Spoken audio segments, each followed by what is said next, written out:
taxa Selic vai mesmo passar de 14,5% ao ano, chegar a 15% ou até passar de 15% ao ano? E por que os títulos públicos federais pararam de ser negociados lá no Tesouro Direto? Ou então, por que os títulos públicos federais começaram a pagar taxas muito mais atrativas? Vamos falar sobre isso hoje. Se você ainda não me conhece, eu me chamo Luana, sou especialista de investimentos e planejadora financeira certificada, e aqui nesse canal eu falo de educação financeira, investimentos e economia, então se você gosta desses assuntos, já se considere se inscrever aqui no canal. Eu acredito que você já saiba, mas não custa repetir, que aqui no Brasil a nossa taxa básica de juros é a Selic, e todos os países têm as suas próprias taxas básicas de juros.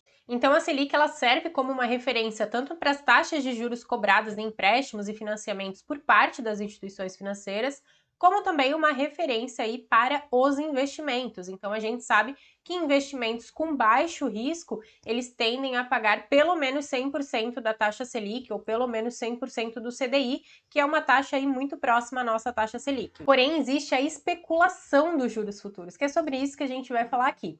Então, não existe só a Selic meta, né? Então, a meta da nossa taxa Selic, como também uma especulação de como essa taxa de juros vai se comportar daqui para frente. Eu vou mostrar aqui um gráfico para vocês para exemplificar isso um pouquinho melhor. Nesse gráfico aqui, a gente consegue entender qual é a expectativa de juros futuros para 2024.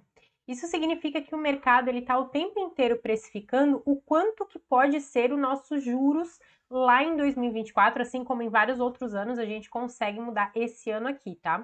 A gente percebe, ó, que ali no dia 23 de novembro, a expectativa bateu para o DI futuro de 2024 14,69%. Isso, então, a gente pode entender que o mercado estava precificando um juro futuro lá para 2024 em quase 15% ao ano, para a nossa taxa Selic. Bom, mas por que isso acontece, né? Aqui eu mostrei o exemplo do DI futuro de 2024, mas a gente podia pegar de vários outros anos aí e a gente ia ver que na semana passada, e até pouco tempinho atrás, o DI futuro, né, a expectativa de juro futuro, aumentou bastante, consideravelmente. São várias as razões que podem levar com que essa expectativa de juro futuro aumente, tá? A primeira delas, que é a mais comum, é quando a gente vê uma expectativa da inflação aumentando, e aí a gente entende que possivelmente, se a inflação ela tem uma expectativa de aumentar, a taxa de juros futura deverá ser maior também para conter essa inflação, ou seja, para fazer essa política monetária. Outro fator que pode causar esse aumento desse juro futuro, né, essa especulação de que o juro futuro vai ser maior aí com o passar do tempo, é justamente o risco país. E o risco país nada mais é do que um indicador para mostrar como está a instabilidade econômica de um país. E não é isso que está acontecendo no Brasil nos últimos dias, nas últimas semanas? O nosso risco país ele está aumentando bastante justamente porque a gente está com muitas incertezas econômicas pairando aí no nosso país. E veja, quando eu falo de instabilidade econômica, é justamente sobre isso, né? Incertezas econômicas. A gente não sabe quem que vai ser a equipe econômica do novo governo para o ano que vem. A gente não sabe se a PEC da transição ela vai ser aprovada nas condições propostas. Nós não sabemos como que ficarão as contas públicas, como que esse novo governo ele vai atuar. Então percebe que são muitas incertezas e essas incertezas elas geram instabilidade. E como também uma consequência, a gente não pode se esquecer do risco fiscal. Porque se a gente tem a probabilidade de que o país ele gaste muito mais do que arrecada, e a gente está falando por um período mais longo de tempo, concorda que existe um risco fiscal muito grande? E quando a gente tem um risco fiscal muito grande, consequentemente o nosso risco país vai ficar pior também. Então perceba como tudo isso deixa, sim, o mercado nervoso e isso faz com que essa especulação de juros futuros aumente cada vez mais. Mas vamos voltar aqui de novo para a história da inflação. Vou mostrar para vocês o Boletim Focus que sai todas as segundas-feiras lá no site do Banco Central com as expectativas, tanto para o PIB, Selic, inflação e câmbio. Mas o que eu quero chamar a atenção é especificamente para a inflação, que está diretamente relacionada com a taxa Selic e com essa expectativa de juros futuros. Então, o que a gente consegue ver aqui nesse relatório Focus, que é divulgado toda segunda-feira, e esse daqui foi divulgado no dia 28 de novembro, que no IPCA, a gente tem uma expectativa aqui, ó, de variação pela quinta semana consecutiva, aumentando para o ano de 2022. E há 2 semanas consecutivas, uma expectativa de IPCA aumentando para 2023.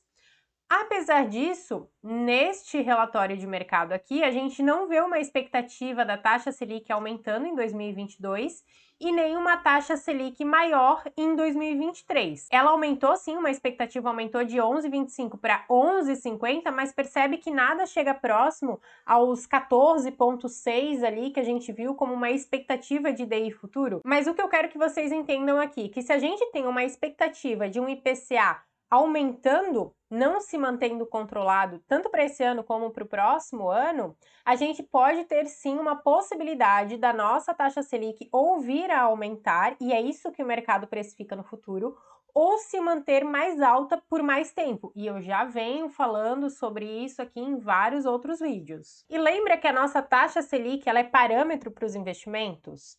E os títulos públicos, eles pagam o percentual ali das suas taxas atreladas à variação dessa expectativa de juro futuro e da Selic, certo?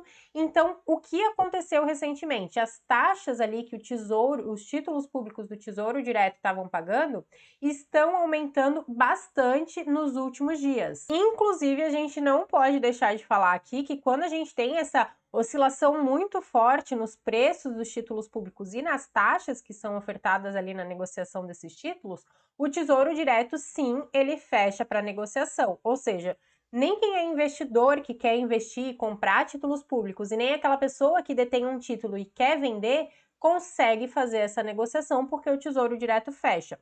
O Tesouro Selic hoje é o único título público que, mesmo que o Tesouro Direto feche, é possível sim fazer essas negociações. Mas a pergunta que não quer calar: vai acontecer? A taxa Selic de fato vai chegar a 15% ao ano? A gente não tem como saber, não tem como escrever isso em pedra.